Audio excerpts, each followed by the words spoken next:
The text arrived at 11:47 p.m., and Theron Nyx had been alone in his study for 3 hours when his phone lit up with words that made his blood sing. "Help! They're here, come now. 2247 Archer Street, hurry please." He didn't recognize the number. That alone was remarkable. His private line was known to perhaps 6 people in the entire world, all of them vampire nobility, who would rather die than type something so graceless.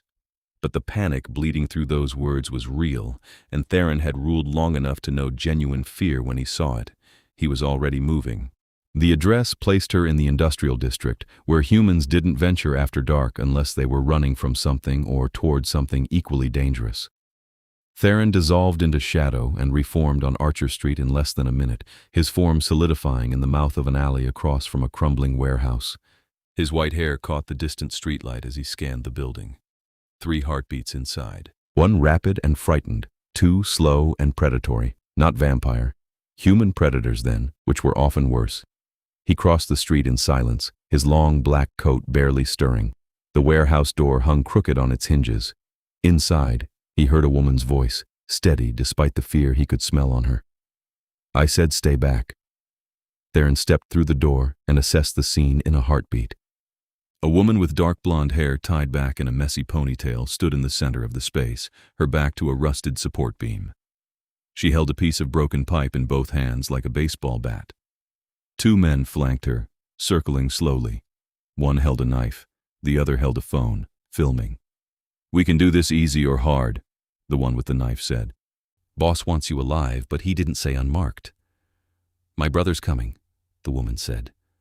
Her voice shook, but her grip on the pipe didn't. "He'll be here any second." "Then we better hurry." Theron cleared his throat. All 3 humans spun toward him. The woman's eyes went wide. They were green, he noticed, a clear, pale green that reminded him of sea glass. The men tensed, and the one with the phone shoved it into his pocket. "Walk away," the knife wielder said to Theron. "Not your business." Theron tilted his head and let them see his eyes, which had gone entirely black, sclera and all. "I received a very urgent message. I don't appreciate having my time wasted, but I appreciate threats against women even less." The man lunged. Theron caught his wrist and twisted. The crack echoed through the warehouse. The knife clattered to the floor and the man followed it, screaming. The second man ran for the door. Theron let him take 3 steps before appearing in front of him, and the man's momentum carried him directly into Theron's palm. He slumped, unconscious. Silence fell. Theron turned to the woman. She still held the pipe. Her hands were trembling now, but she met his eyes without flinching. Blood trickled from a cut on her cheek. Her jeans were torn at the knee. She'd been running. "You're not my brother," she said. "No." Theron stepped closer, slowly, the way one might approach a spooked animal. "I believe you texted the wrong number. I came anyway." She looked at him, really looked. He watched her take in his white hair, his bone-pale skin, the old-world cut of his clothes. The black eyes that meant he was either furious or hungry, and right now he was both. Her throat moved as she swallowed. "You're a vampire." "I am." "They were going to sell me," she said. The pipe finally dipped, just slightly. "To vampires, there's a market. People who want fresh donors. Or worse." Theron's expression went very still. "Explain." "I work at a crisis center. We've had 3 women disappear in 2 months, all last seen in this area. I came looking for evidence." She gestured weakly at the warehouse around them. "Found it, and then they found me. I texted my brother, but I must have, I don't know, mistyped? I was running. You walked into a trafficking operation alone." His voice was flat. "I was careful, until I wasn't." She finally lowered the pipe completely. Her legs wavered, and Theron moved without thinking, catching her elbow to steady her. She startled at the contact but didn't pull away. "Thank you for coming. Even though I'm a complete stranger who accidentally texted you in the middle of the night. What's your name?" "Aria. Aria Lane." "Theron Nyx." He didn't release her elbow. She felt fragile under his palm, all bird bones and adrenaline. "We need to leave," If these two were filming, others will have seen. They'll send more. I need to call my brother and the police. There's evidence here, files in the office upstairs. The police cannot help you with this. Theron's voice was harder than he intended, and he watched her spine stiffen in response. Interesting. Afraid, yet defiant. Aria, if what you say is true, this operation has vampire involvement. That means it's entangled with our world, our laws. Human authorities have no jurisdiction and no power to protect you. Then what? The warehouse door banged open. A young man burst through, breathing hard, holding a baseball bat. He was perhaps 25, with the same dark blonde hair as Aria and the same green eyes. Those eyes locked onto Theron's hand on his sister's arm, and the bat came up. Get away from her. Adrian, wait! Aria pulled free and stepped between them. He helped me. He's the one who came when I texted. Adrian looked between them, his face flushing with confusion and anger. You texted me. I got here as fast as I could. I meant to text you. Aria pulled out her phone with shaking hands and pulled up the message. But I hit a 9 instead of an 8. Wrong number. He came anyway. Adrian stared at Theron. Theron stared back and made no effort to hide what he was. Let the boy see. Let him understand what was standing in front of his sister. You're one of them, Adrian breathed. A vampire. Yes. Then how do we know you're not part of this, the trafficking? It was a fair question, however much it made Theron's jaw tighten. If I were, your sister would already be gone. I came because she asked for help. I stayed because what she's uncovered is an insult to my people and an abomination to hers. Your people, Adrian said with heavy skepticism. And who exactly are you? Theron considered him. The boy was brave. He'd give him that. Foolish, perhaps, to challenge a vampire while holding nothing but a wooden bat, but brave. Aria was watching both of them with something like dread in her expression. My name is Theron Nyx, he said quietly. I rule the vampire territories of this continent. Your sister has stumbled onto a black market operation that I've been hunting for nearly a decade. The fact that she found it by accident is either remarkable luck or terrible misfortune. The color drained from Adrian's face. The Vampire King. Yes. Oh my God. Adrian turned to Aria. You texted the Vampire King for help. I didn't mean to. Aria's voice pitched higher. I was running for my life and I fat-fingered your number. How do you even have his number? I don't know. They both looked at Theron. He spread his hand slightly. A mystery for another time. Right now, we need to leave. I can smell blood and fear all over this building. Others are coming. As if summoned by his words, tires squealed outside. Car doors slammed, voices shouted. Theron moved to the broken door and looked out at 3 black SUVs disgorging armed men. Back exit, he said without turning. Now. There isn't one, Aria said. Just windows, and they're barred. Theron turned and assessed them both. Adrian still held his bat like he thought it would matter. Aria had picked up her pipe again. Both of them were looking at him with a mixture of hope and terror that made something twist in his chest. He'd ruled for 3 centuries. He'd fought wars, crushed rebellions, negotiated treaties that saved millions of lives. He'd loved exactly once, lost her to time and mortal fragility, and sworn never to let himself care for a human again. But Aria Lane had texted him by mistake, and he'd come, and now she was looking at him like he could save her. Come here, he said. They didn't move. Outside, the voices were getting closer. Theron muttered something in a language neither of them would know and crossed the space between them. He grabbed Adrian's wrist with one hand and Aria's with the other. Don't let go, he said, and dissolved. The world went dark and cold. Aria gasped and clung to his hand hard enough to hurt, which shouldn't have been possible. She was human. He was vampire. Her strength was nothing compared to his. But he felt her fingers digging into his wrist and held tighter. Adrian made a strangled sound. And then they were reforming in Theron's study, stumbling onto the thick Persian rug in front of his desk. Aria's legs gave out. Theron caught her before she hit the floor, and this time he didn't let go. just eased her into one of the leather armchairs. Adrian collapsed into the other, still gripping his bat, his face green. "What?" Adrian gasped. "Was that?" "Shadow travel." Theron stepped back and straightened his coat. "A skill most of my kind lose as we age. I'm old enough that I've kept it." "Where are we?" "My home." Theron moved to the sideboard and poured 2 glasses of water, which he brought to them. Aria took hers with both hands and drank deeply. Adrian ignored his. "Drink," Theron said less gently.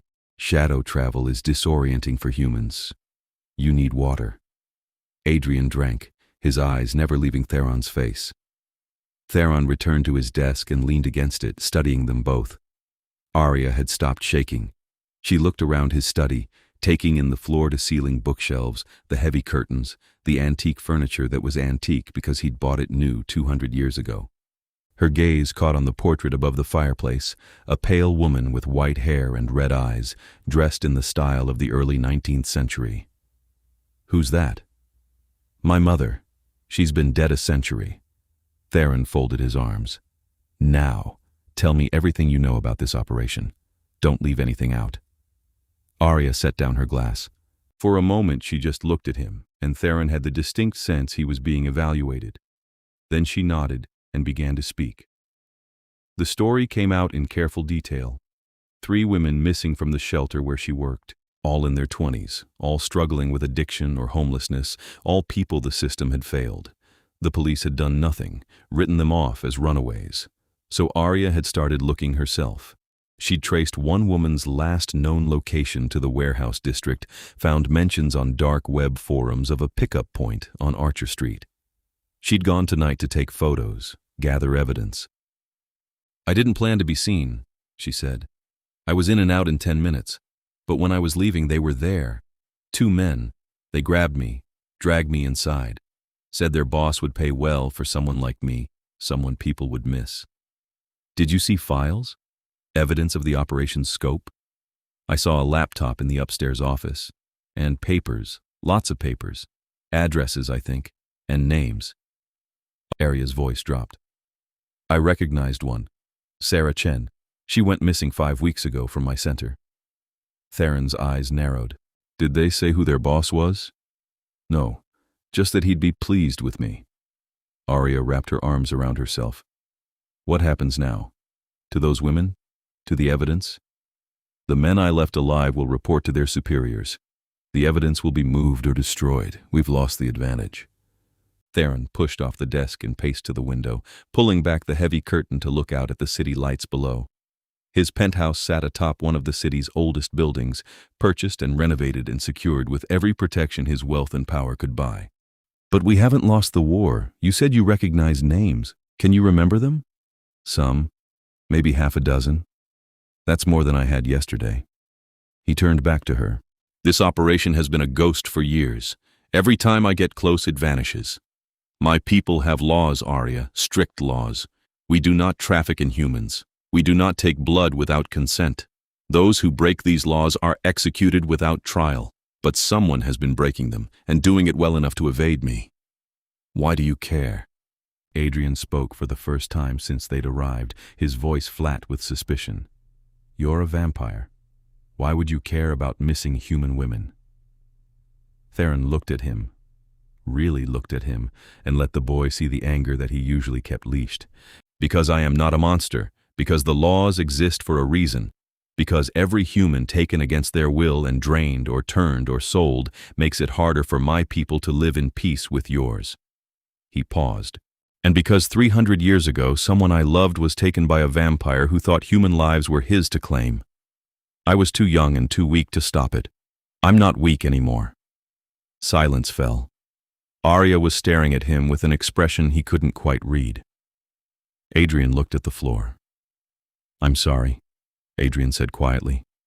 "That was a fair question, but I could have asked it better." Theron inclined his head slightly. "You're protective of your sister. I understand that impulse." "So what now?" Aria leaned forward in her chair. "I can write down the names I remember. And there were other details. The laptop was silver, new, an expensive brand. The papers were in manila folders, organized. This wasn't some sloppy operation. It was professional, which suggests money, organization, power. Theron returned to his desk and pulled out paper and pen, which he handed to Aria. Write everything, every detail, no matter how small. Adrian, does anyone else know where your sister went tonight? No, she told me she had a lead and sent me the address. That's it. Good. Then as far as anyone knows, she was never there. The men I incapacitated can't identify her. It was dark, and I interrupted before they got a good look. He paused. But they saw me, and I'm not exactly forgettable. Will they come after you? Aria's pen stilled. They can try. Theron's voice was mild, but his eyes were hard. I've survived 3 centuries, 2 wars, and a council coup. Some human traffickers with vampire ties don't concern me. But they concern me. Aria set down the pen. You came to help me. I don't want you in danger because I sent a panicked text to the wrong number. Something warm and unexpected unfurled in Theron's chest. He studied her, this human woman who'd walked into a trafficking ring alone, who'd been grabbed and threatened and dragged through shadow, and who was now worried about him. I'm not in danger, he said more gently. You are, which is why you're both staying here tonight. Staying here? Adrian stood abruptly. No, no way! We're not staying in a vampire's house. You're staying in my house, which happens to be the safest place in the city. Theron didn't raise his voice. He didn't need to. Those men saw you, Adrian. They saw you run in with a bat to save your sister. They may not have Aria's name, but they'll look for you. And when they find you, they'll use you to find her. Adrian's jaw worked. We can stay with friends. Go to the police. The police cannot protect you from this. Friends will be collateral damage. I have resources you cannot imagine and defenses that would take an army to breach. Theron glanced at Aria, who was watching the exchange with worry written across her face. I'm not asking. You're staying until I've neutralized the threat. You're not our keeper, Adrian snapped. No, but I'm the person your sister accidentally texted for help, and I don't leave jobs half-finished. Theron moved to the door and opened it. Lucien. A moment later, another vampire appeared. This one was younger, perhaps a century old, with the same white hair and pale skin, but silver eyes instead of Theron's black. He wore modern clothes, jeans, and a dark sweater, and he looked between the 2 humans with undisguised curiosity. My king. We have guests. Prepare the east wing, 2 rooms, and bring food. Human food. Theron glanced back at Aria and Adrian. When did you last eat? Lunch, Aria said faintly. Maybe 1 o'clock? It was past midnight now. Theron nodded to Lucian. Bring enough for 2 hungry humans, and clothes they'll need a change. Lucian bowed and vanished. Adrian sat back down heavily. This is insane, he muttered. Yes, Aria agreed. But she was looking at Theron, and there was something in her expression that made his chest tighten again. Thank you. For everything. I know you didn't have to come. I did, actually. The words surprised him, but they were true. You asked for help. I couldn't ignore that. Even from a wrong number? Especially from a wrong number. Theron returned to his desk and sat, gesturing for them to stay seated. Finish writing what you remember. We'll start investigating in the morning. We? Adrian raised his eyebrows. You mean you? I mean we. Your sister found this operation. She knows the victims. Her knowledge is useful. Theron looked at Aria. If you're willing. Aria didn't hesitate. I'm willing. Absolutely not, Adrian said. No, you're not getting involved in vampire business. Are you out of your mind? I'm already involved, Aria said. I was there. I saw things. And those women are still missing, Adrian. Sarah is still out there somewhere. I can't just walk away. You can, and you will. We'll tell the king what you know, and then we're gone. Adrian. No! Adrian stood again, his hands clenched. Do you have any idea how dangerous this is? You almost died tonight. If he hadn't shown up, you'd be in the back of a van right now, on your way to God knows where. I know that. Aria's voice rose to match his. I was there, remember? I'm the one who got grabbed. Then why are you volunteering to dive back in? Because someone has to. Because the police won't and the system doesn't care. And those women deserve better.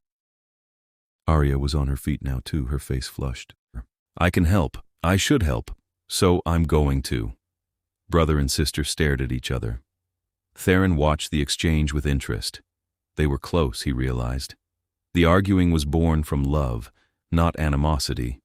Adrian wasn't trying to control his sister, he was trying to protect her.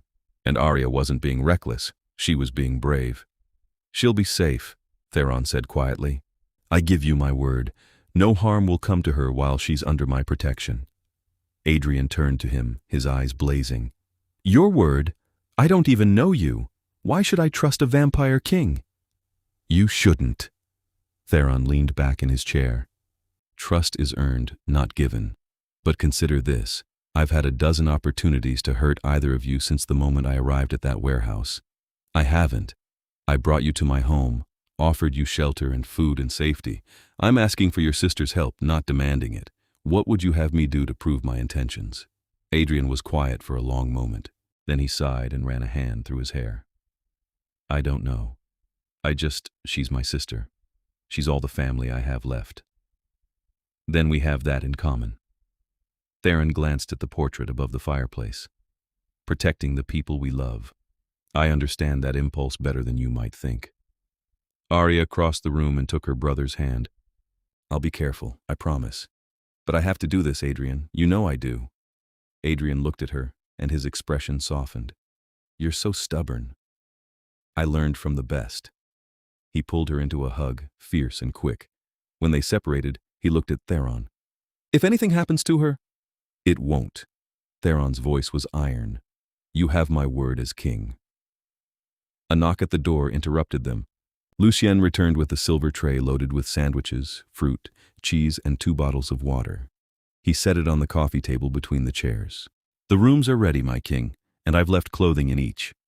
Thank you, Lucien. Theron waited for his second in command to leave before gesturing to the food. Eat, then sleep. We'll talk more in the morning. Aria and Adrian fell on the food like they were starving. Watching them eat, Theron felt the faintest stir of hunger himself. He hadn't fed in 3 days, too consumed with work to bother. But he pushed it down. His control was absolute. He could wait.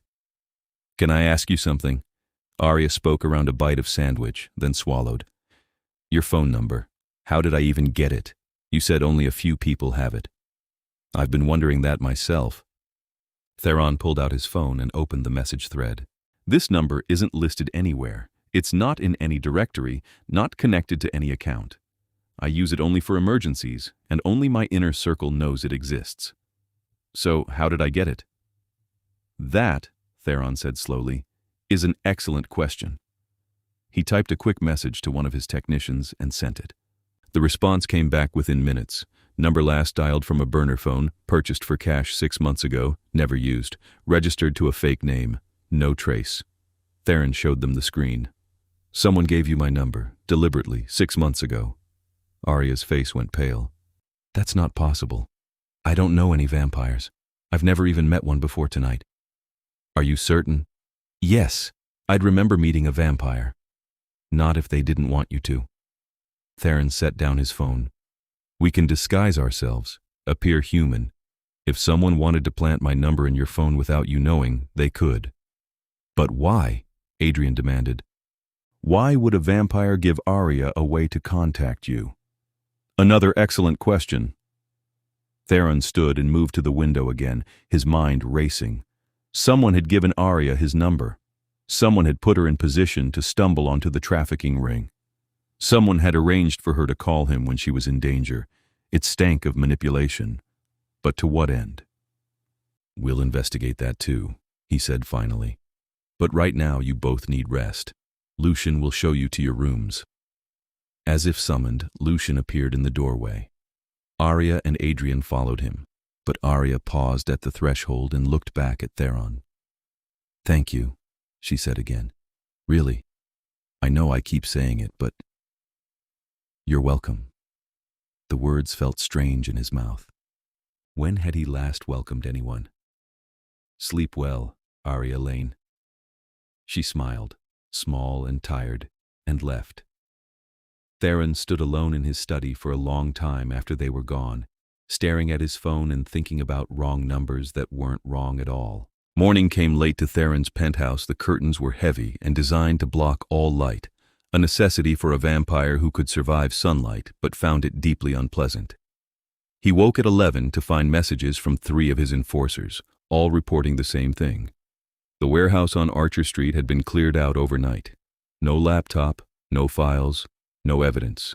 Just bloodstains on the concrete and 2 unconscious men who claimed they'd been jumped by a rival gang. Theron dressed in silence and made his way to the dining room, where he found Aria already awake and sitting at the long table with a cup of coffee. She'd changed into the clothes Lucian had left, simple jeans and a soft green sweater that matched her eyes. Her hair was down now, falling past her shoulders in waves. "Good morning," she said. "Or I guess good almost afternoon. Your assistant, Lucian? He brought coffee an hour ago and breakfast. I didn't think vampires kept human food around. We don't usually, but we do have humans visit on occasion. Diplomats, consultants, the occasional lost tourist." Theron poured himself coffee he didn't need and sat across from her. "Did you sleep?" "A little. The bed was incredibly comfortable. I think it cost more than my car." "Probably." Theron took a sip of coffee. It was good, rich and dark, and watched her. She looked rested despite everything. Calmer. "I received reports this morning.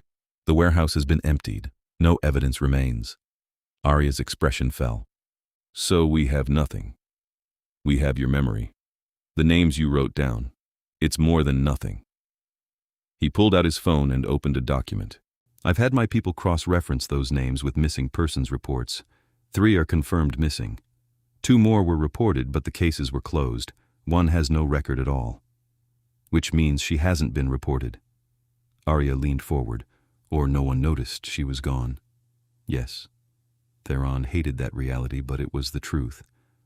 "I've also been thinking about your phone number, the burner that called it 6 months ago. Do you remember anything unusual happening around that time? Anyone new in your life?" Aria frowned, thinking. "I started at the crisis center last March, so about 5 months ago. Before that I was working at a hospital in the ER.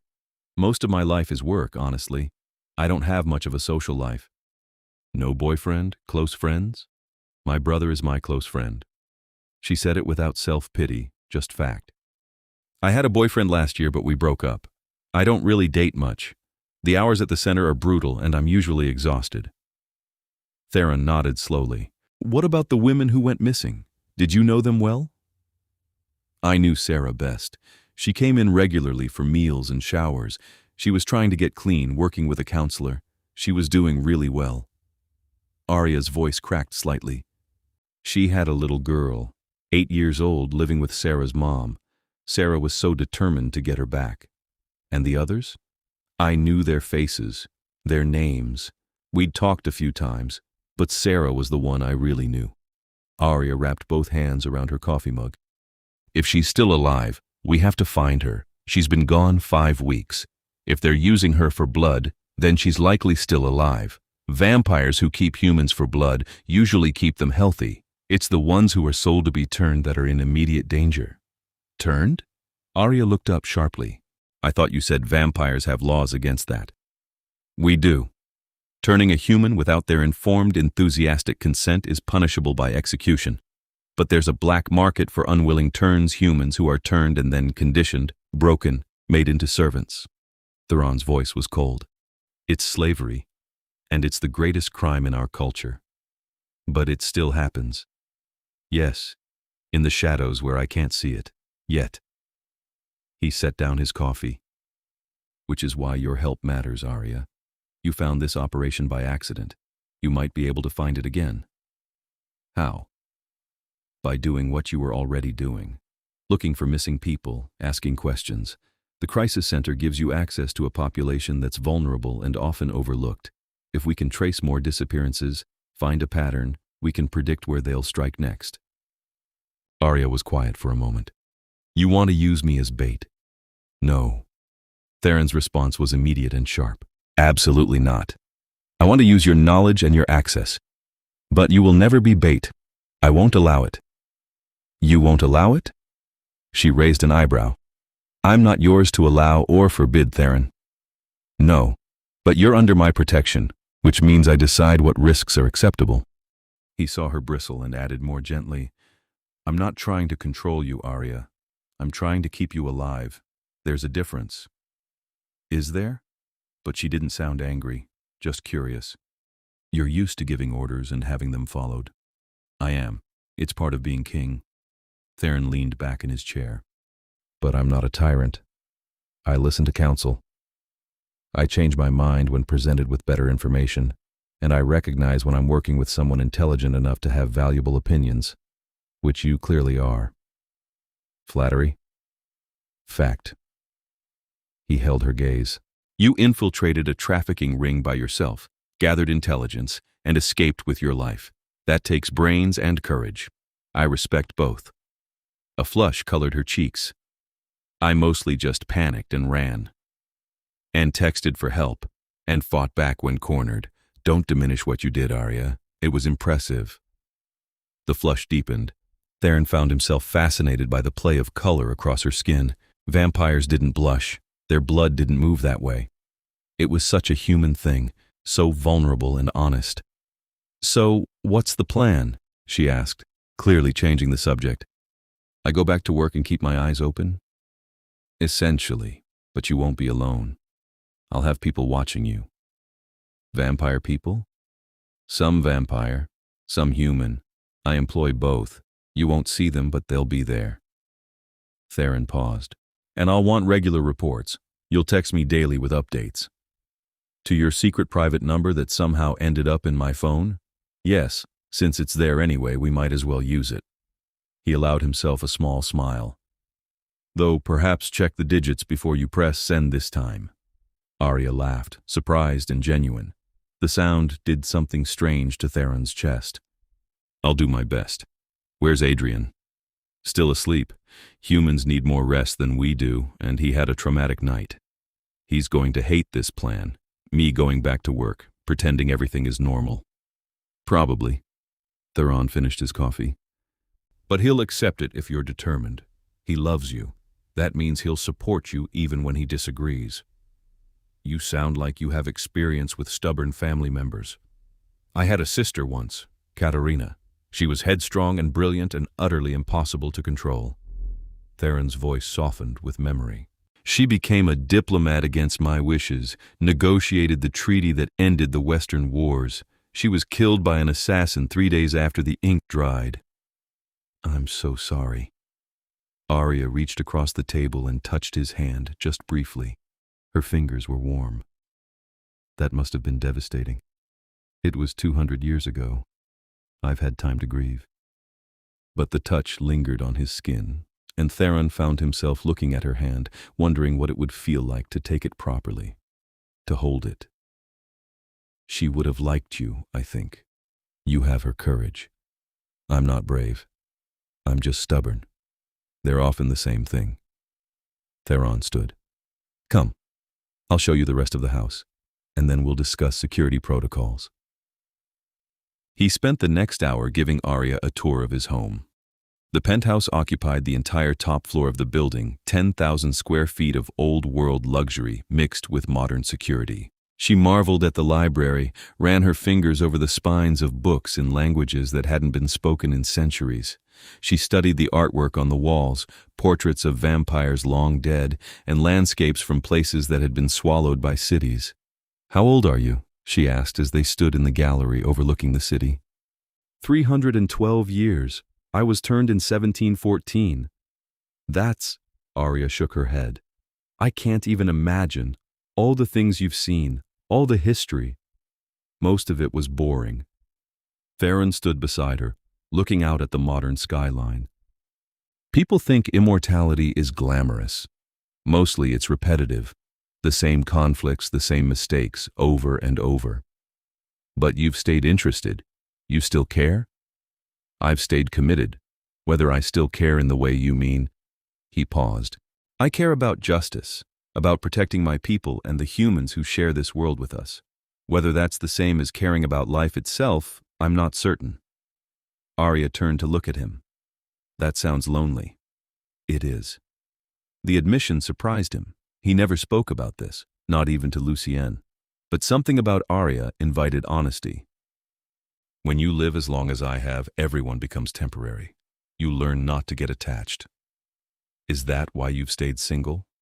Presumptuous question. You said I could have valuable opinions. I'm forming them based on observation. She smiled slightly. No pictures of a significant other, no mention of one. Lucian called you my king, not my king and queen, and you live in this beautiful place all alone. I'm not always alone. I have staff, advisors. Lucian lives on a lower floor. But no one who's yours. Theron looked at her. This human woman who'd been in his life for less than 12 hours and was already reading him like a book.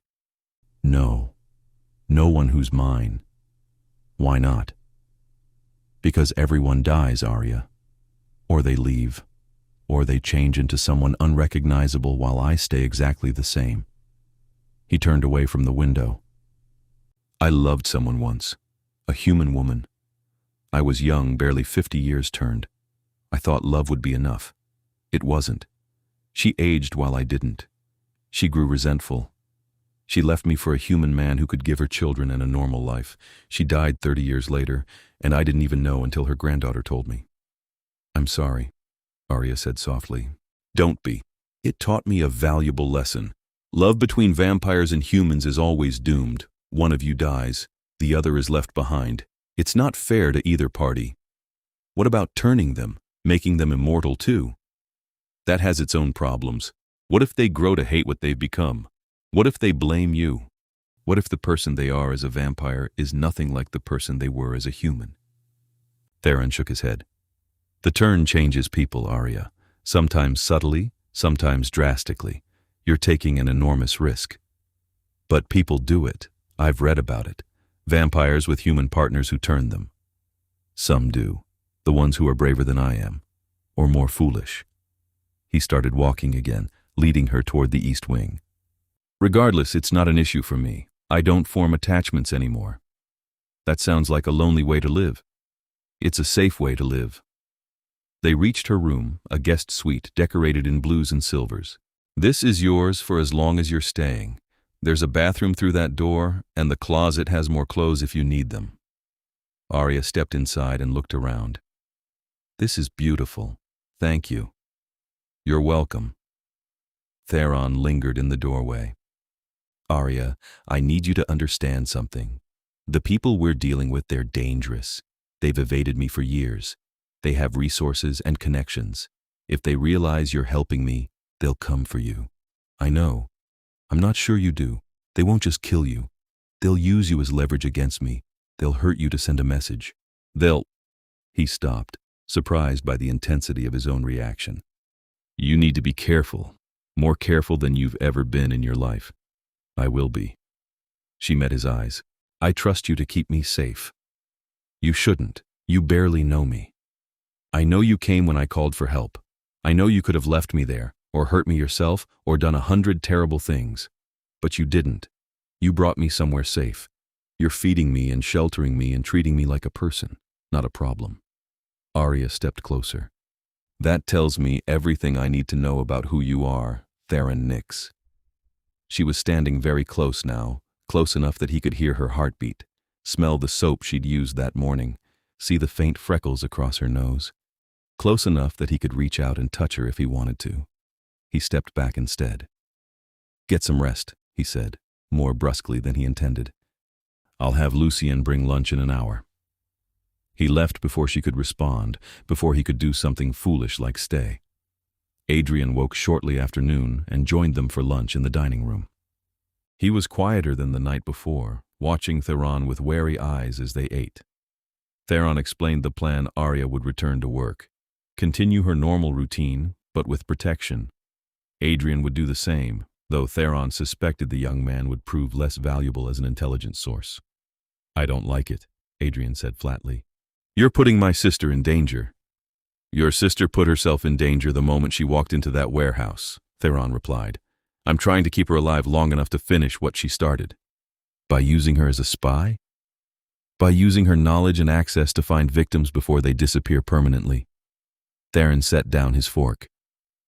Adrian, I understand your concern, but Aria is an adult who's making her own choices. You can support her or you can fight her, but you can't stop her. Adrian looked at his sister. Is this really what you want? Yes, Aria said without hesitation. I have to do this. For Sarah and the others. Someone has to care enough to look for them. Then I'm coming with you. No, you're not, Aria said. You have work and your own life. I'll be fine. If you're being watched by vampire bodyguards, then I want my own set. Theron considered him. That can be arranged, though I suspect you'll find them more intrusive than helpful. I don't care. If Aria is doing this, then I'm part of it too. Adrian's jaw was set. She's my sister. We're a team. Aria's expression softened.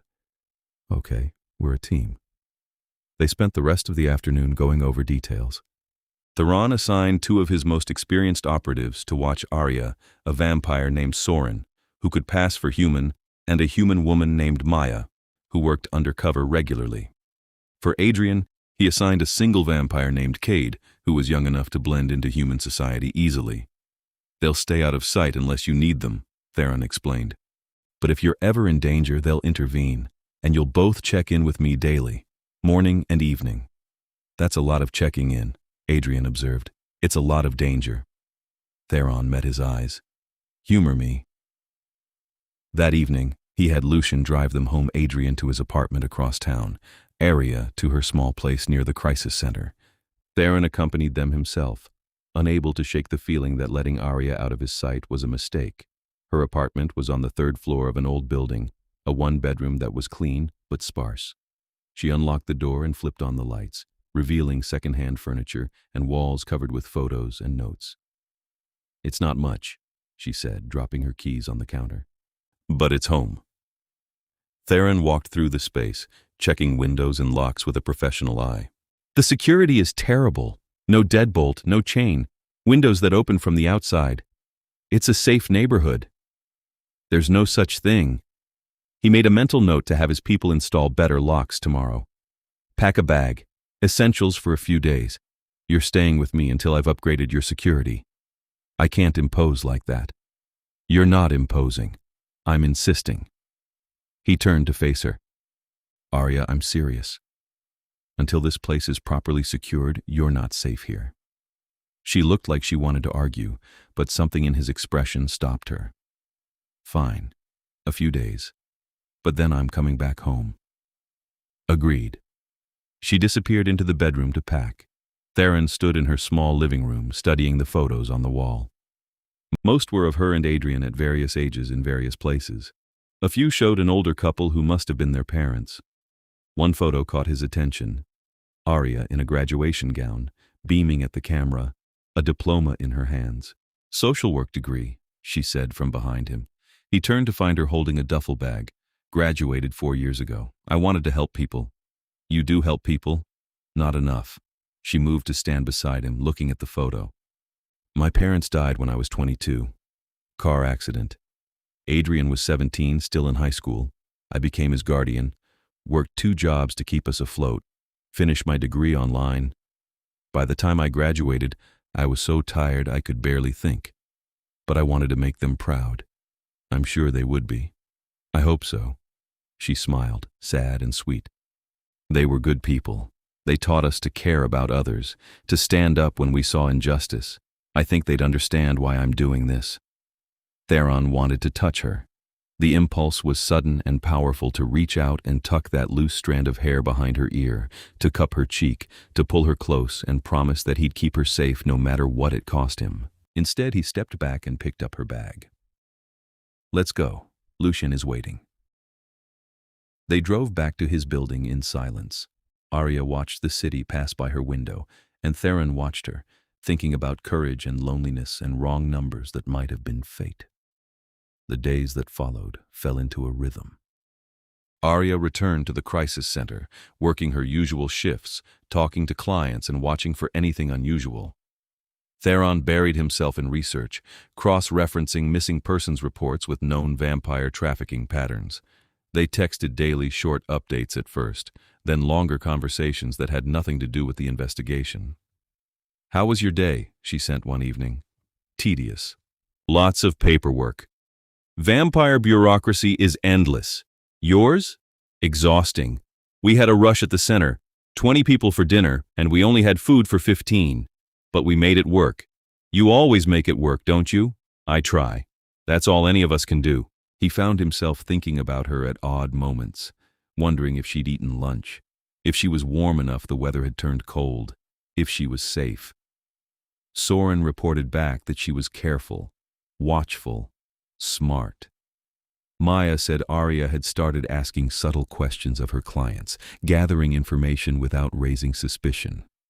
"She's good at this," Maya told Theron over the phone. "Natural investigator. People trust her." "I know," Theron said, and realized it was true. He trusted her too, this human woman who'd stumbled into his life by accident. 2 weeks after the warehouse incident, Aria found a lead. She called him at midnight, her voice tight with excitement.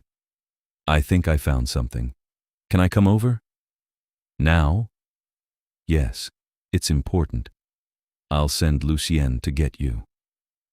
20 minutes later, she burst into his study with her laptop bag slung over her shoulder. Her hair was windblown, her cheeks flushed. She looked alive in a way that made Theron's chest ache. "What did you find?" he asked, standing. She pulled out her laptop and opened it on his desk. "I've been tracking social media accounts of women who've gone missing, looking for patterns, connections, and I found one." She pulled up a Facebook page. "This is Jennifer Morris. She disappeared 3 weeks ago. Before she vanished, she posted about a new opportunity, a job that would help her get back on her feet. Look at the comments." Theron leaned closer, reading. Several friends had asked about the job. Jennifer had been cagey, said it was private and exclusive, but promised to share details once she knew more. "Now look at this." Aria opened another profile. Melissa Grant, missing 6 weeks ago, same kind of posts, same vague language about an opportunity. "They were recruited," Theron said slowly. "Yes, and I found the recruiter." She opened a third profile, Kendra Hayes. The profile picture showed a smiling woman with dark hair. The bio said she was a career consultant specializing in second-chance employment. She's connected to all 3 missing women. She commented on their posts, sent them friend requests, messaged them privately. Aria's eyes were bright. "I think she's the one finding victims." Theron pulled up a chair and started digging into Kendra Hayes' profile. It was polished, professional, designed to be trustworthy. She had references, testimonials, photos of her at various job fairs and community events. She looked legitimate. "She's good," he murmured. "This is a well-constructed cover. Can you find out who she really is? Give me a moment." Theron sent the profile to his tech team with instructions to trace everything: IP addresses, photos, connections, financial records. The response came back within an hour. Kendra Hayes was a fabricated identity, created 2 years ago. The photos were stock images, slightly altered. The testimonials were fake. But the bank account connected to the profile was real, and it had received regular deposits from a shell corporation based overseas. "She's a front," Theron said. "Probably not even the person actually doing the recruiting. Just a face, a profile, designed to look trustworthy to vulnerable women. Can we trace the money? My people are working on it. But these things take time. Shell corporations hide behind other shell corporations. It could take weeks to unravel." He looked at Aria. "This is good work, very good work." She beamed at him, and Theron felt something shift in his chest. Pride, he realized. He was proud of her. "What do we do now?" she asked. "Now we wait, and we set a trap." Theron closed the laptop. "If Kendra Hayes is recruiting through social media, we can create a target. Someone who looks vulnerable, who would fit the profile. We lure her in, follow the trail, find where she's taking her victims." "You want me to be the bait?" It wasn't a question. "No." His response was immediate. "Absolutely not. We'll create a fictional target, use an undercover operative." "Theron?" I fit the profile perfectly. Young woman in crisis work, connected to vulnerable populations. She'd believe I was legitimate. No. Why not? I'd be careful. I'd have backup. Because you're not trained for undercover work. Because these people are dangerous. Because I won't risk your life. His voice had gone hard. It's not your choice, Aria said quietly. It's mine, and I'm choosing to help. By walking directly into danger? By finishing what I started. She stood and faced him. Theron, you can't protect me from everything, and you can't win this fight without taking risks. I'm willing to take them. I'm not willing to let you. Then we're at an impasse. She crossed her arms. What would you do if I wasn't human? If I were one of your vampire operatives, would you refuse to use me? That's different. How? Because you're... He stopped, catching himself. I'm what? Weak, fragile, human. Her eyes flashed. I'm all of those things, Theron. But I'm also smart and capable and determined. And I found this lead, me. Not your trained operatives, not your high-tech surveillance. I did this by talking to people and paying attention. That makes me valuable. That makes me an asset. She was right. He knew she was right. But the thought of sending her into danger made something primal rise in him, something possessive and protective that he hadn't felt in centuries. I can't lose you, he said before he could stop himself. The words hung in the air between them. Aria's expression softened. You barely know me, she said gently. I know enough. Theron turned away, moving to the window. You're brave and kind, and you see people who are invisible to everyone else. You walked into hell to save strangers. You texted a wrong number and turned it into an alliance. You look at me like I'm a person, not a monster. He stopped, the words catching in his throat. I don't want to lose that. Silence. Then footsteps, soft on the carpet. Aria appeared beside him, close enough to touch. You won't lose me, she said. I'll be careful, I promise. You can't promise that. None of us can. He looked at her reflection in the dark glass. Aria, I'm 300 years old. I've lost everyone I ever cared about. I'm very tired of losing people. Then help me stay safe. Train me. Teach me what I need to know. Be there as backup. She reached out and took his hand, her warm fingers threading through his cold ones. Don't shut me out because you're afraid. He looked down at their joined hands. When did you become so brave? I've always been brave. You just gave me a reason to prove it. Theron closed his eyes. He could feel her pulse through her palm, steady and strong. He could smell her shampoo, something floral and clean. He could hear every breath she took, and he knew, with absolute certainty, that he was falling for her. It was the worst possible timing, the most foolish thing he'd done in a century. She was human. She was in danger. She was under his protection, which made any romantic entanglement deeply inappropriate. Every logical part of his mind screamed at him to pull away, to keep his distance, to remember the lessons he'd learned about loving mortals, but his hand tightened on hers instead. If I agree to this, he said slowly, you do exactly what I say. When I say run, you run. When I say hide, you hide. Your safety is non-negotiable. Okay. I mean it, Aria. I won't let you throw your life away for this investigation. I'm not throwing it away, I'm using it. There's a difference. She squeezed his hand. Thank you for trusting me. I don't trust this situation, but I trust you. He finally turned to look at her properly. We'll do this carefully. We'll plan everything, and you'll have an entire team backing you up. When do we start? Tomorrow. Tonight you rest. We'll need you sharp. He released her hand, immediately missing the warmth. Go to bed, Aria. It's late. She nodded and started toward the door, then paused. Theron, for what it's worth, I don't think you're a monster either. I think you're someone who cares very deeply and pretends not to because it hurts less. She left before he could respond. Theron stood alone in his study, staring at the hand she'd held, and wondered when exactly he'd lost control of this situation. The answer, he suspected, was the moment he'd received her text. They spent the next 3 days building a cover identity. Aria became Alexa Martin, a 26-year-old woman recently fired from her job, couch surfing with friends, desperate for a fresh start. They created social media profiles, populated them with carefully crafted posts that painted a picture of someone vulnerable and isolated. Theron's team made sure Alexa Martin appeared in all the right places: online job search sites, crisis center check-ins, posts about needing help. "She'll bite," Maya said confidently. "This profile is perfect, exactly the kind of person Hayes targets." Within 48 hours, Kendra Hayes sent a friend request. Aria accepted it from Theron's study, with him standing behind her chair and half his inner council watching. The friend request was followed by a message an hour later. "Hi Alexa, I came across your profile and wanted to reach out. I work with a program that helps people get back on their feet, job placement, housing assistance, that kind of thing. Would you be interested in learning more?"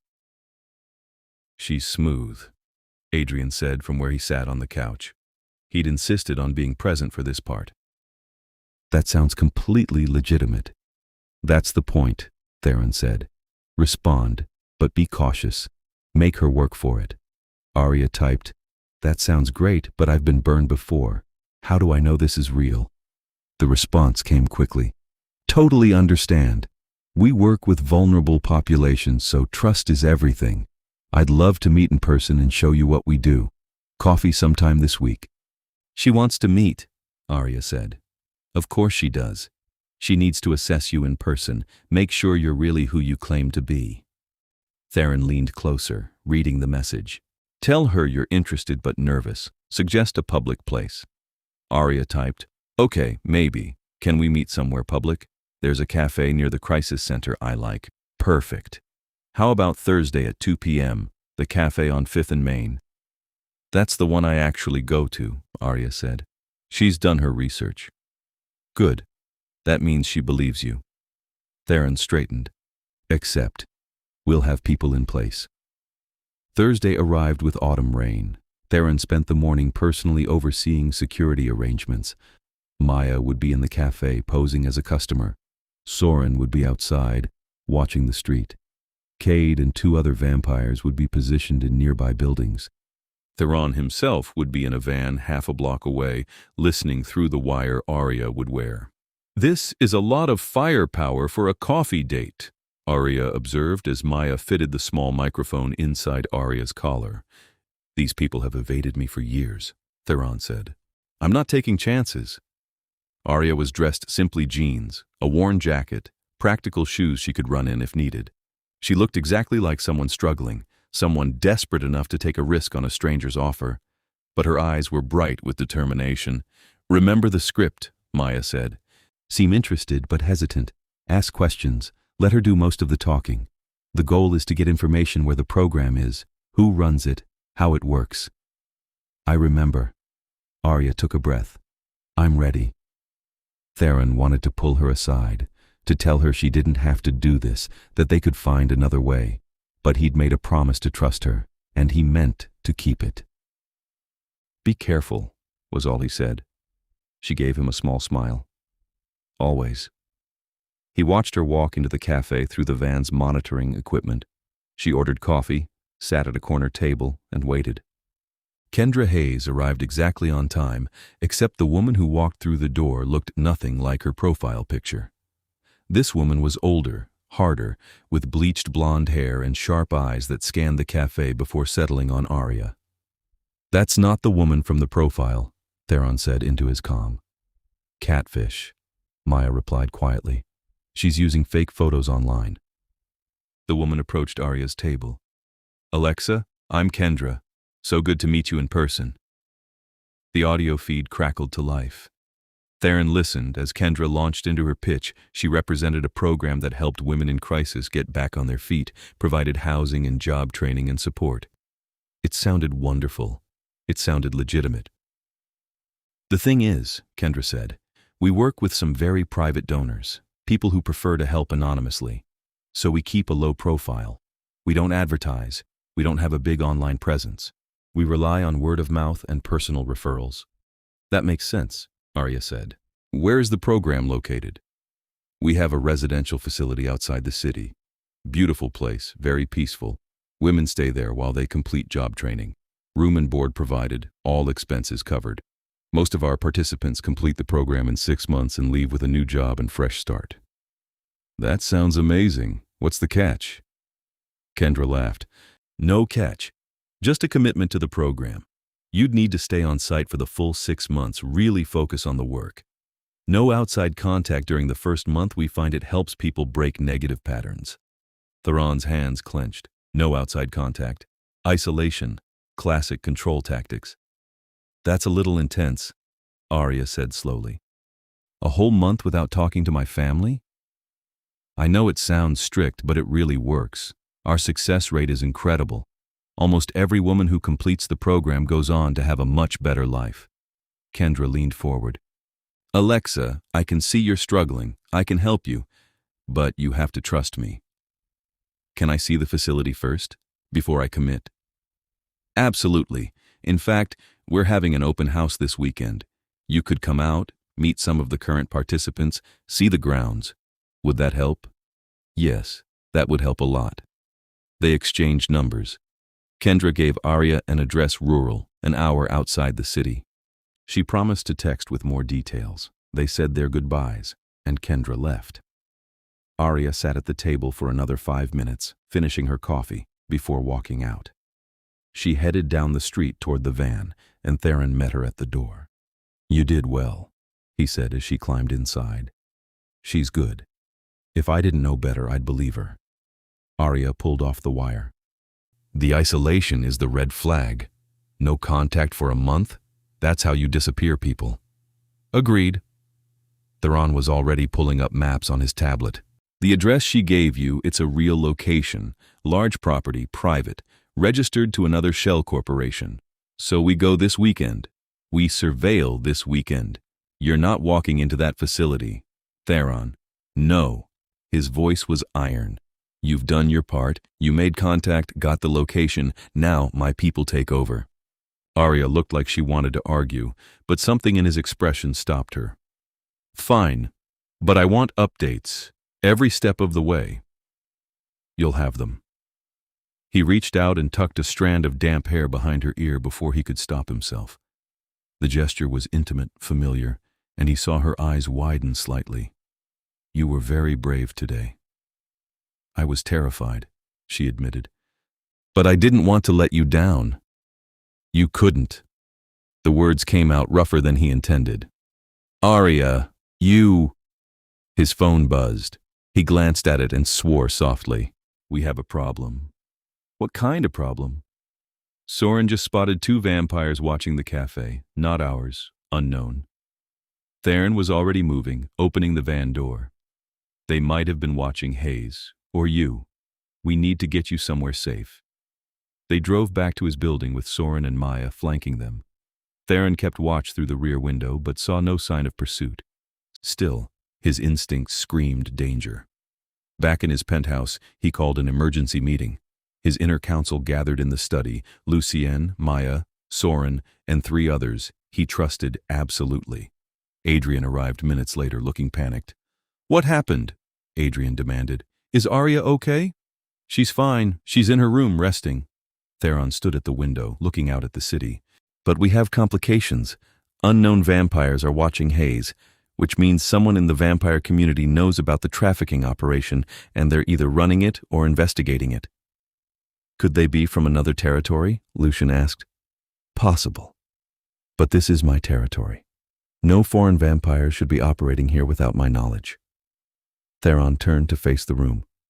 I want them identified. Soren, pull footage from every camera in a 2-block radius. Find their faces, run them against our database. If they're registered, I want to know who they're loyal to. If they're not registered, I want to know why. Yes, my king. Soren left immediately. Maya, dig into Hayes. I want to know everything where she lives, who she talks to, where the money is really coming from. Someone is bankrolling this operation. Find out who. On it. Maya disappeared. Theron looked at the remaining council members. This operation is bigger than we thought, and we're running out of time. If they're watching Hayes, they know something is wrong. They might move the victims, shut down the facility, disappear. We need to move fast." "How fast?" Lucien asked. "This weekend. We go to the facility. We shut it down. We extract anyone being held there." Theron's voice was cold. "And we make it very clear that trafficking in my territory is punishable by death." The room stirred with approval. His counsel had been hunting this operation as long as he had. They were hungry for justice. Adrian cleared his throat. "What about Aria? What's her role in this?" "She stays here, safe, protected." Theron met his eyes. "She's done enough." "Does she know that?" "She will." Theron dismissed the council with a gesture. "We'll meet again tomorrow to finalize the plan. For now, everyone get some rest. It's going to be a long few days." They filtered out, leaving Theron alone with Adrian. "You care about her?" Adrian said. It wasn't a question. Theron considered lying, then decided against it. "Yes. She's human, I'm aware. She'll die long before you do. She'll grow old, get sick, all the things humans do, and you'll stay the same." Adrian's voice was matter-of-fact. "I've done some research this week. Vampire-human relationships are complicated." "They're impossible," Theron corrected, "which is why I'm not pursuing one." "But you want to." "What I want is irrelevant. Aria is under my protection. That makes her off limits." Theron moved to the sideboard and poured himself a drink he didn't need. "Your sister is remarkable, Adrian. She's brave and kind and so determined to help people that she'd walk into danger without hesitation. She deserves someone who can give her a life, children if she wants them, a future that doesn't involve watching everyone she loves die while she stays frozen in time. I can't give her that." "What if she doesn't want that? What if she wants you?" "She doesn't. She's grateful, that's all. I saved her life. She's confusing gratitude with attraction." "Are you sure about that?" Adrian moved to the door. "Because from where I'm standing, she looks at you the same way you look at her. Like you're both trying very hard not to want something you can't have." He left. Theron stood alone in his study, drink in hand, and admitted the truth to himself. He was in love with Aria Lane. It was foolish and dangerous and absolutely impossible. But it was also undeniable. Somewhere between a wrong number and a coffee date, between watching her fight with a pipe and listening to her defend missing women, he'd fallen completely. And he had absolutely no idea what to do about it. The next 2 days passed in a blur of planning. Theron's team identified the 2 unknown vampires. They were mercenaries, hired muscle with no territorial loyalties. Maya traced Hayes to a small apartment in the city and confirmed she was human, just a recruiter paid to find victims. The money trail led to a corporation in Europe, which led to another corporation, which led to a private account in Switzerland. "Whoever is running this has serious resources," Maya reported. "This isn't some small-time operation. This is organized, international, deeply funded. Which means when we hit the facility, we need to be prepared for resistance." Theron studied the maps spread across his desk. The property is 200 acres, heavily wooded. The main building is a converted estate, 10 bedrooms, multiple exits, security systems. They'll know we're coming the moment we cross the property line. Then we don't cross the property line. Lucien pointed at the map. We drop in, literally, shadow travel directly into the building. How many people can you transport at once? 3, maybe 4. It would take multiple trips. Too slow. They'd sound an alarm after the first group arrived. Theron considered. We need a distraction. Something to draw their attention while we infiltrate. They spent hours working out the details. The plan was risky but solid. Theron would lead one team directly into the building via shadow travel. Soren would lead a second team to secure the perimeter and cut off escape routes. A third team would handle extraction, getting the victims out safely. What about Aria? Maya asked. She'll want to be there. She's staying here. Have you told her that? Not yet. Theron stood. But I'm about to. He found her in the library, curled up in one of the large armchairs with a book. She looked up when he entered, and he saw the worry in her eyes. "Hey," she said, "how's the planning going?" "Almost done. We move Saturday night." He sat in the chair across from her. "Aria, I need you to understand something. This mission is going to be dangerous. We're expecting resistance, possibly a fight. You can't be there." "I figured you'd say that." "You're not angry?" "Oh, I'm furious, but I also understand." She set down her book. "You're right. I'm not trained for combat. I'd be a liability. But Theron, you have to bring them back. All of them. Every woman being held there. That's the plan. And you have to come back too. All of you." Her voice cracked slightly. "Especially you." Theron felt something twist in his chest. "Aria, I know what you're going to say. That you're a 300-year-old vampire king. That you've survived wars and battles and assassination attempts. That you're practically indestructible." She leaned forward. "But I still need you to promise me you'll be careful." "I promise." The words felt like a vow. "I'll come back." "Good." She smiled, but it was shaky. "Because I don't know what I'd do if something happened to you." He should leave. He should stand up and walk away and maintain the distance he'd been carefully keeping. But instead he stayed, looking at her in the lamplight, memorizing the curve of her cheek and the green of her eyes. "Why did you really come to that warehouse?"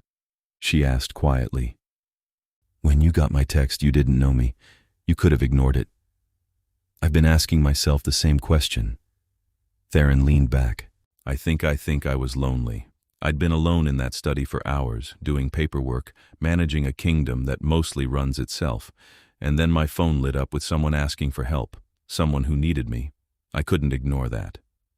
"So you came to rescue a stranger?" "I came because you asked, and I stayed because—" He stopped, the words catching. "Because you looked at me like I was a person, not a king, not a vampire, just someone who'd shown up when you needed help. No one's looked at me like that in a very long time."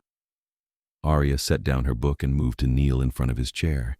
She took his hands in hers, and her touch was warm and solid and real. "You are a person, Theron, a good one.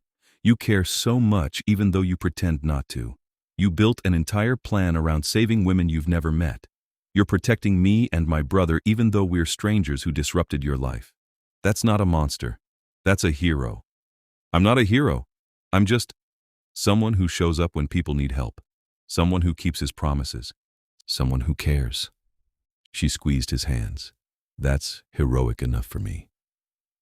Theron looked down at their joined hands. He should pull away. He should maintain boundaries. But instead, he lifted one of her hands and pressed his lips to her knuckles, a gesture from another century, formal and reverent. "Thank you," he said quietly, "for seeing me. Thank you for letting me." They stayed like that for a long moment, connected in the quiet library. Then Aria stood, and the spell broke. "I should let you get back to planning," she said. "But Theron, when this is over, when you've shut down the operation and brought everyone home, can we talk? About us? About what comes next?"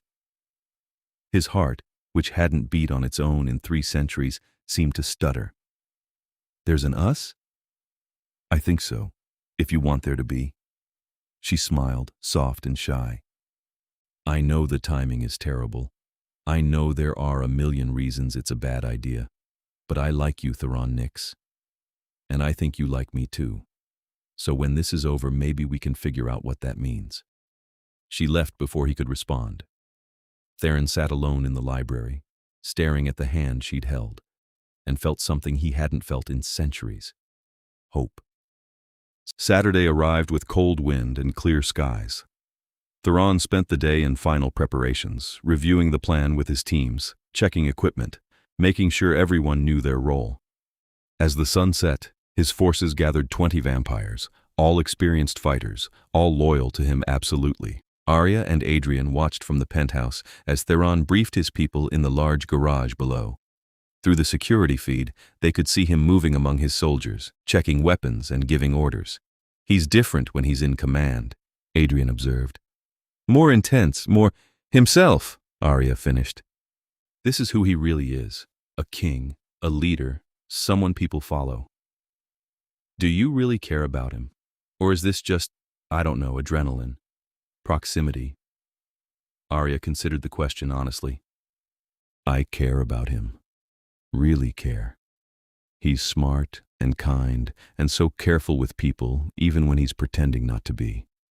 He makes me feel safe and challenged and valued all at once.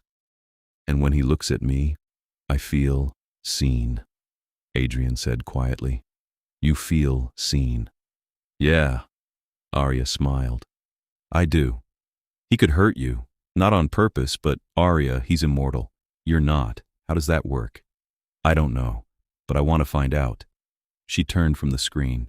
I spent so long taking care of you, building a life, helping other people. I've never really let myself want something just for me. Theron is something I want. Maybe it's foolish. Maybe it won't work. But I have to try. Adrian pulled her into a hug. Then try. But if he breaks your heart, I'm going to stake him. Aria laughed into his shoulder. Deal.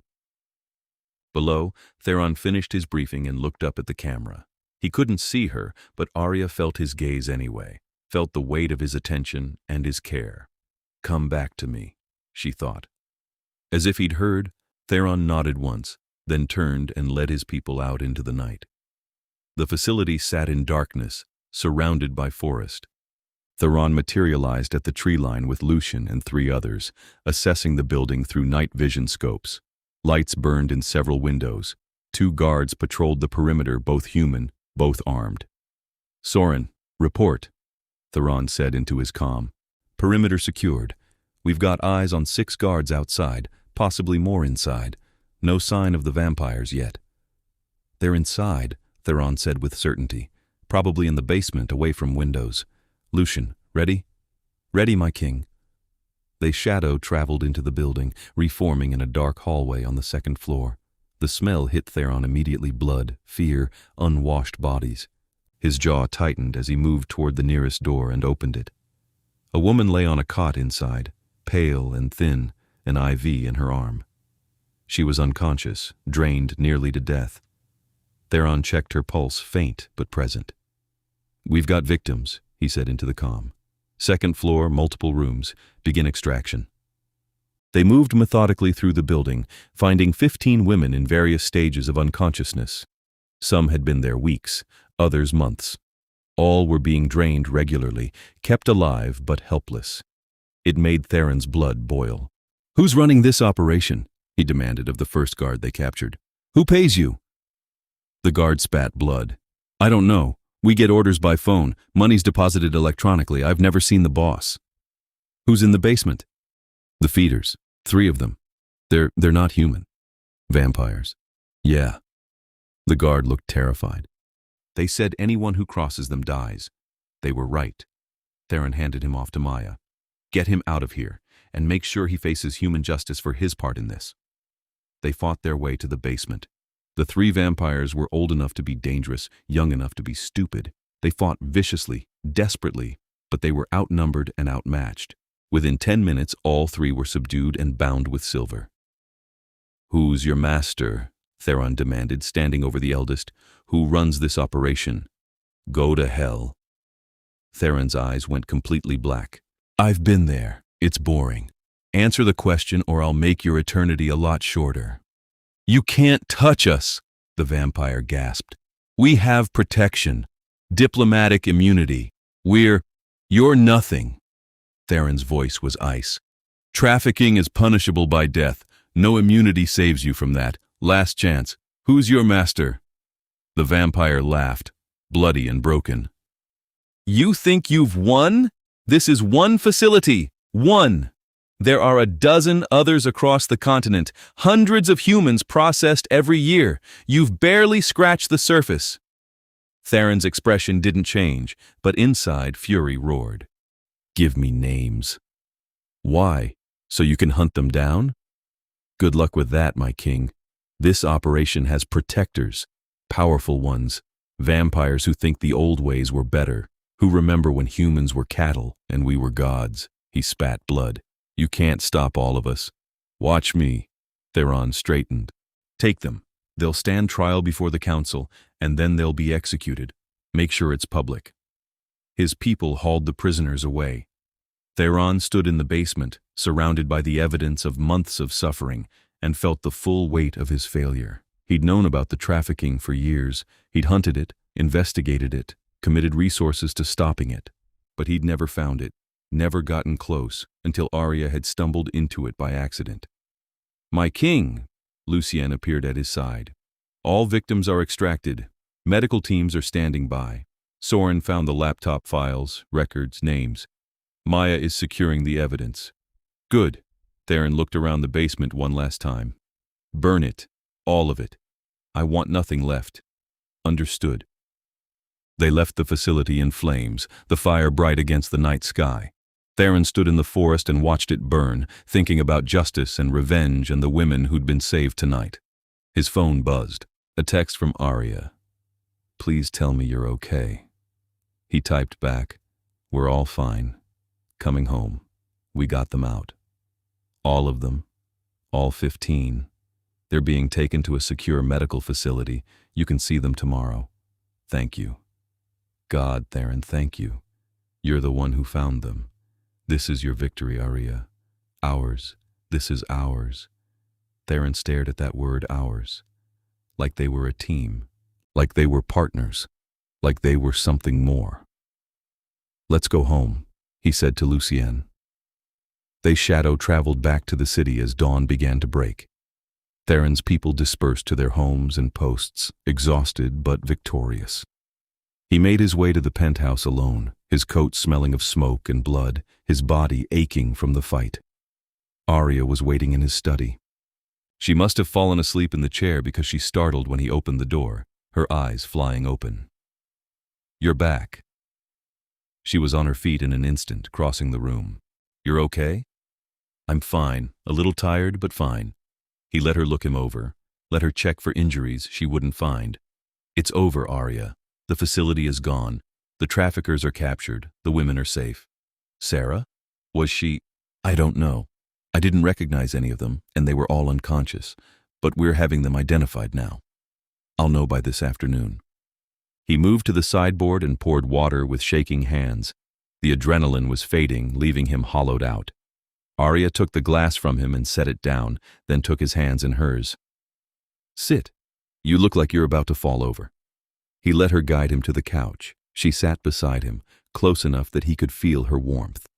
They sat in silence for a moment, and Theron let himself just breathe. It's not finished, he said quietly. The vampire we interrogated said this was just one facility. There are others. This operation is bigger than I thought. But you shut this one down. You saved 15 people. That matters. It does.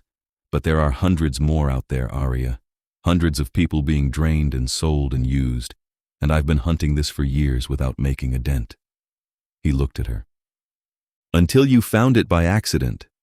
Not accident. Wrong number. Right.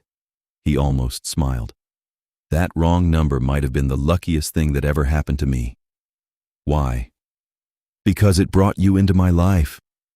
The words were out before he could stop them. Aria. She kissed him. It was soft and tentative, her lips barely brushing his. Theron froze, every muscle in his body going rigid with surprise. She started to pull back, uncertainty crossing her face, and he caught her before she could retreat. His hand slid into her hair, and he kissed her properly, deeply, with 300 years of loneliness and longing behind it. She made a small sound and pressed closer, her hands fisting in his coat. The kiss went on, desperate and sweet and perfect. When they finally broke apart, both of them were breathing hard. I shouldn't have done that, she whispered. Neither should I. But he didn't let go of her. Aria, I'm a vampire who lives forever while I age and die. She touched his face. I know. I've thought about it. I've thought about all of it, the complications, the impossibilities, the fact that we're from completely different worlds. But I don't care. I like you, Theron. Maybe more than like. And life is too short to not take chances on the things that matter. Your life is short. Mine isn't. That's the problem. He captured her hand, held it against his cheek. I will watch you grow old, watch you die. I've done it before, Aria. I don't know if I can do it again. Then don't watch me die. Her voice was steady. Change me. Make me like you. His heart stopped. What? Turn me. Make me immortal. Then we have forever, not just decades. She said it like it was simple, like it was obvious. Problem solved. Aria, you don't know what you're asking. The turn is agonizing. It changes people, sometimes fundamentally. You might become someone completely different. You might hate me for doing it. Or I might not. I might become more myself, just with more time to figure out who that is. She shifted to face him fully. Theron, I've thought about this. Really thought about it. If I'd wanted a normal human life, I'd be dating some accountant and planning a wedding and thinking about mortgages. But that's never been me. I've always wanted more purpose, more impact, more time to help people. Immortality gives me that. You'd be giving up everything, your humanity, the ability to have children, the chance at a normal life. I never wanted normal. I wanted meaningful. And this you, this life, this purpose that's meaningful to me. She took both his hands. I'm not saying we rush into it. I know I need to learn more, understand what I'm choosing, but I'm choosing you, Theron, if you'll have me. He stared at her, this brave, foolish, beautiful human who was offering to upend her entire existence for him. Part of him wanted to refuse, to protect her from the consequences of such a permanent decision.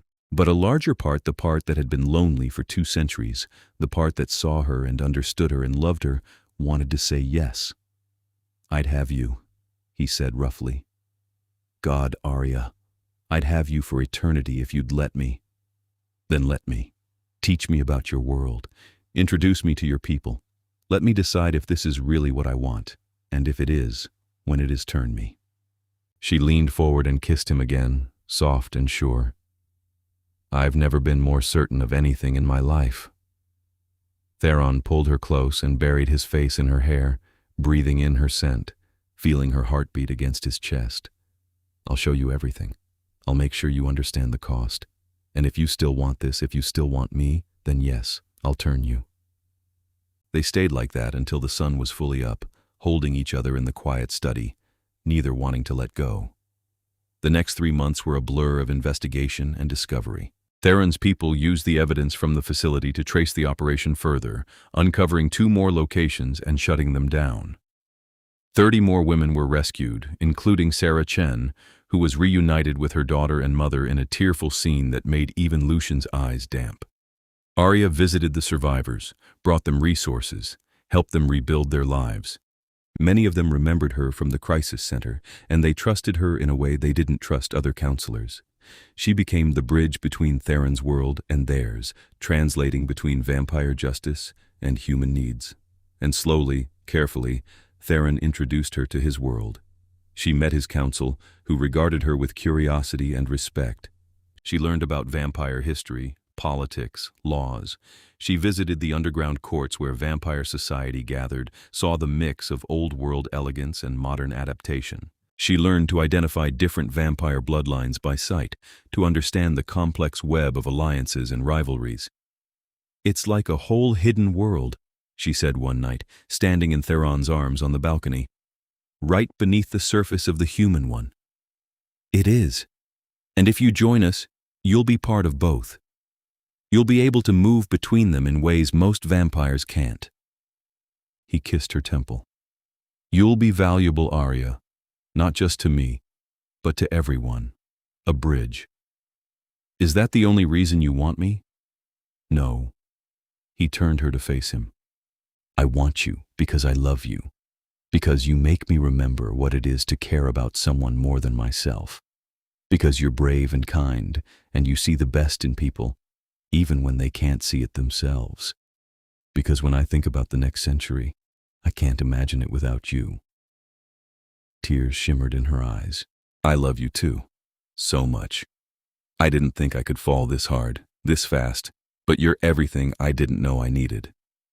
He kissed her as the city lights sparkled below them, and Aria thought about futures and forever and the fact that she'd texted the wrong number on the worst night of her life and found exactly the right person. Adrian took longer to come around. He'd been wary of Theron from the beginning, protective of his sister, worried about the impossible nature of their relationship. But as the weeks passed, he saw how Theron looked at Aria like she was precious and irreplaceable. He saw how Aria bloomed under that attention, becoming more confident and purposeful. "You're really going to do this?" he asked her one afternoon in her apartment. "Become a vampire? I think so. I want to learn more first, make absolutely sure. But yes, I think I'm going to do it. You won't be human anymore. No, but I'll still be me. Just more." She took his hand. "Adrian, I've spent my whole adult life taking care of you, working at the center, trying to help people, and I've barely made a dent. There's so much suffering, so much injustice, and I'm just one person with maybe 50 years left to make a difference. But as a vampire, I'd have centuries. I could do so much more. What about me?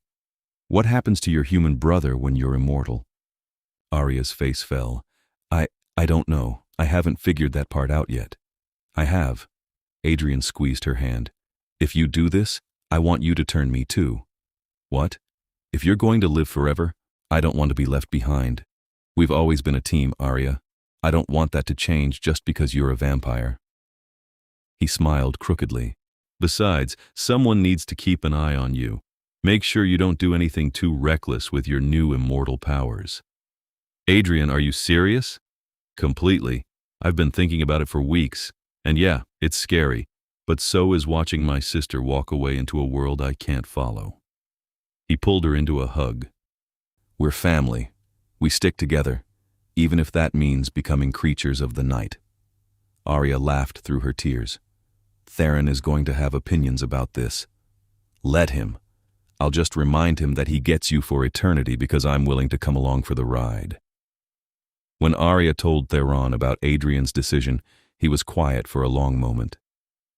"You're sure?" he finally asked. "Both of you? Yes, I know it's a lot. But we're a package deal, Theron. Always have been. Then I'll turn you both, but not yet." He pulled her close. "First, we make sure the trafficking operation is completely dismantled, that all the victims are safe, that the people responsible are punished. Then, when everything is settled, we'll have the turning. I want you to choose this from a place of peace, not chaos." "How long?" "A few more months, maybe 6. Long enough to be certain."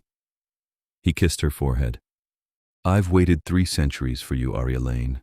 I can wait a little longer to make you mine forever." Those 6 months were some of the happiest of Aria's life.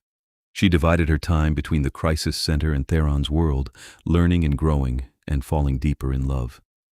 She met vampires from across the continent, all of them curious about the human who'd captured their king's heart.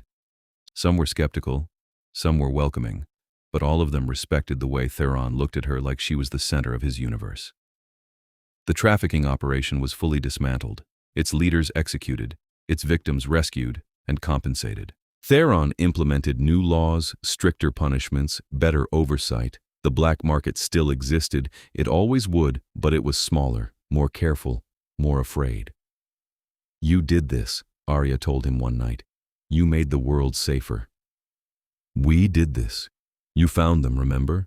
I just followed your lead." They spent long evenings planning their future. Where they would live, the penthouse would become their home, but they'd travel, see the world, use Aria's mortal connections and Theron's immortal resources to make a difference. What they would do: continue the work of hunting traffickers, protecting vulnerable populations, bridging the gap between human and vampire societies. Who they would be: partners in every sense, equals despite the difference in their ages and power. "I'll be a baby vampire," Aria said one night, lying in Theron's arms. "The youngest of the young. Everyone will outrank me." "You'll be my queen," Theron corrected. "No one will outrank you except me, and I don't plan to pull rank often." "Your queen?" Aria propped herself up on one elbow. "Is that a proposal?" "It's a statement of fact. When I turn you, We'll be bonded, married in human terms, for eternity. He brushed hair from her face. Unless you'd prefer a formal proposal, I can do the whole thing: ring, bended knee, flowery speech. I don't need flowery. I just need you. She kissed him. Yes, I'll be your queen, your partner, your forever. My everything, he murmured against her lips. The night of the turning, Theron gathered his inner council in the penthouse. Aria and Adrian stood together, dressed in simple white, holding hands. They'd said their goodbyes to their human lives, sold Aria's apartment, quit her job at the center, made arrangements for the few belongings they wanted to keep. They'd written letters to the people they'd loved, to be delivered after the turning was complete. Are you ready? Theron asked them both. Yes, they said in unison. He turned Adrian first with Adrian's permission. It was quick and brutal, the bite, the draining, the offering of Theron's own blood to complete the change. Adrian convulsed, screaming, as the vampire venom rewrote his DNA. Lucien and Maya held him down, kept him from hurting himself until the worst of it passed and he fell unconscious. He'll wake tomorrow night, Theron said, wiping blood from his mouth, and he'll be one of us. Then it was Aria's turn. Theron led her to his bedroom, to the large bed where he'd slept alone for decades. He sat on the edge and pulled her into his lap. Last chance to change your mind, he said softly. I'm not changing my mind. Do it. She tilted her head, exposing her throat. Make me yours. He kissed her first, long and deep and desperate. Then he moved to her throat and bit. The pain was immediate and overwhelming. Aria gasped, her hands fisting in Theron's shirt as he drank. The world went dim at the edges. She felt herself fading, her heartbeat slowing, her breath coming in shallow gasps. Then Theron pulled back and bit his own wrist, holding it to her lips. Drink, he commanded. She drank. His blood was cold and rich and strange, filling her mouth, sliding down her throat.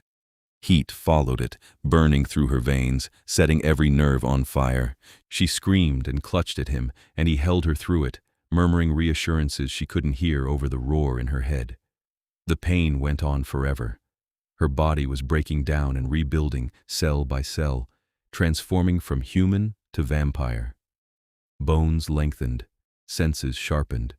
Her heart gave one last stuttering beat and stopped. Aria died in Theron's arms, and then she woke up. The world was different, sharper, brighter. She could hear everything, the hum of electricity in the walls, the breathing of people 3 floors down, the rustle of wind against the windows. She could smell everything, blood and soap and old books and the distinct scent of vampire that clung to Theron. And she was strong. She felt power coiling in her muscles, felt like she could tear through walls if she wanted to. Easy, Theron said, his voice low and soothing. The first few minutes are overwhelming. Just breathe. I don't need to breathe. No, but it helps center you. He was holding her still, his arms wrapped around her like restraints. How do you feel?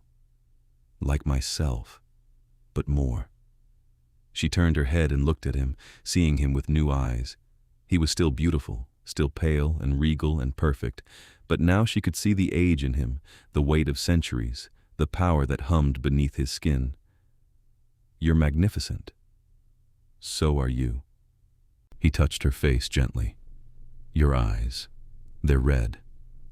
That's normal, right? For new vampires? It is.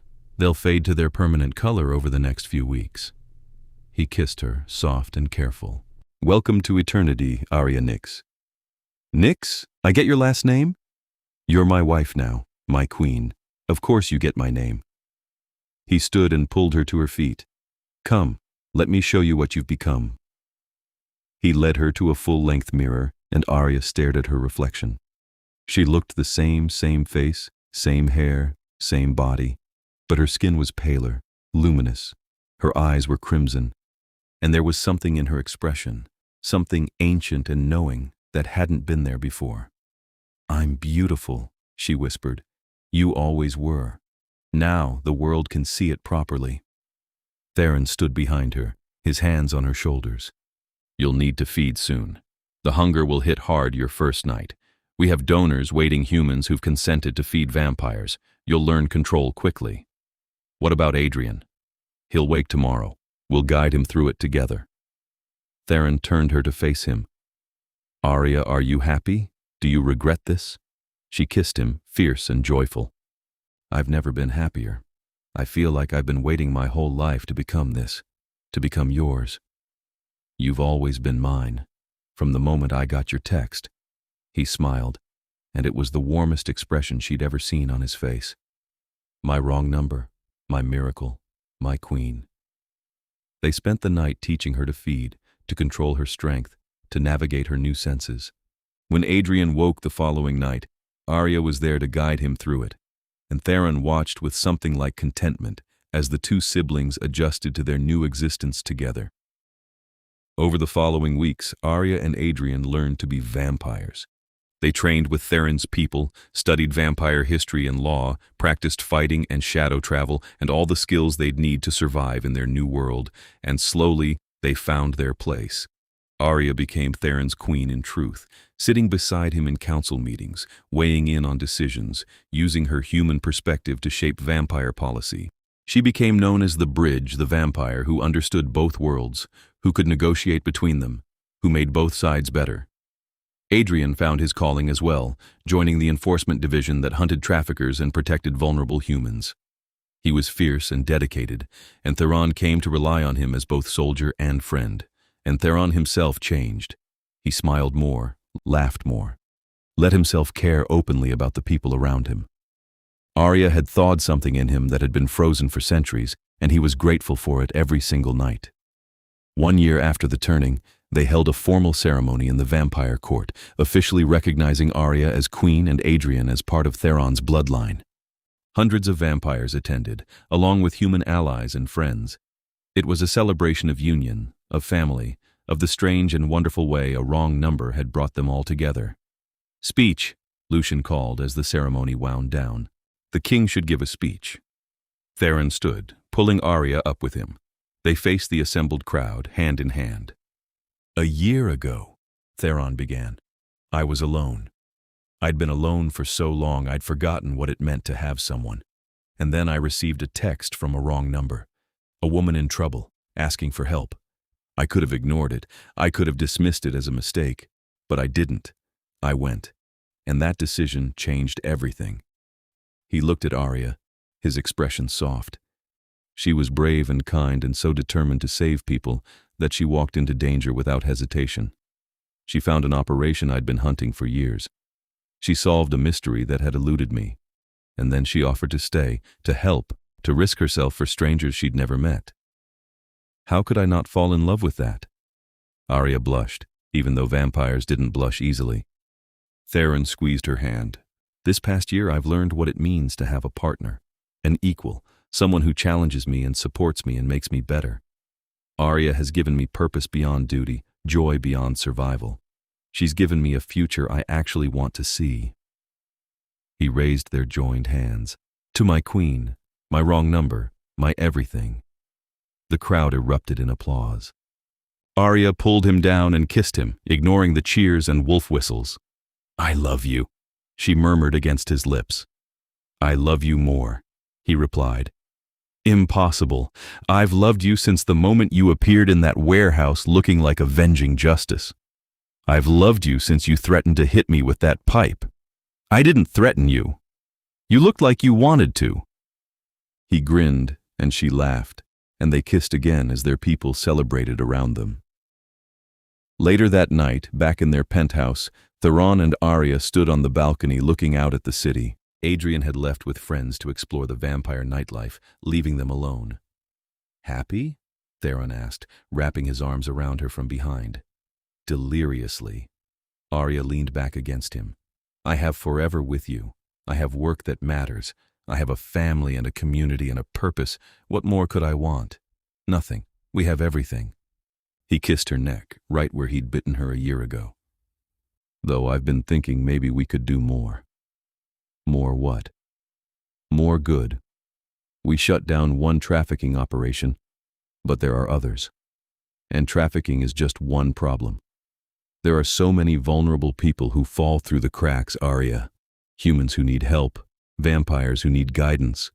We could build something, a real organization, dedicated to bridging our worlds and protecting people on both sides. Aria turned in his arms, her eyes bright. Like a foundation or a task force? Both. Something official, sanctioned by both human and vampire authorities, with you leading it. He touched her face. You're perfect for it. You understand both worlds. People trust you, and you'd have all my resources behind you. That sounds amazing, but it would be huge, complicated. We'd need support, funding, political backing.